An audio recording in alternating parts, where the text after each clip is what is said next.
വൈകുന്നേരം ചായ കുടിച്ചില്ലാന്ന് തോന്നി. ആരും ഒരു ഉഷാറില്ല. ഇത് പോരാ, ഇവിടുത്തെ പവർ ഇതല്ല. ഇവിടെ എത്രമാനം ആൾക്കാരുണ്ട്. ഒന്ന് ഉഷാറാക്കി.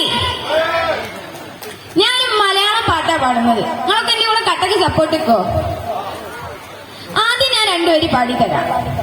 ആരെന്റെ കൂടെ പാടുക? ആരാ പാടുക?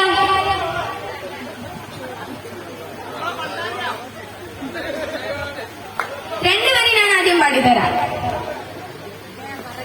കസ്തൂരി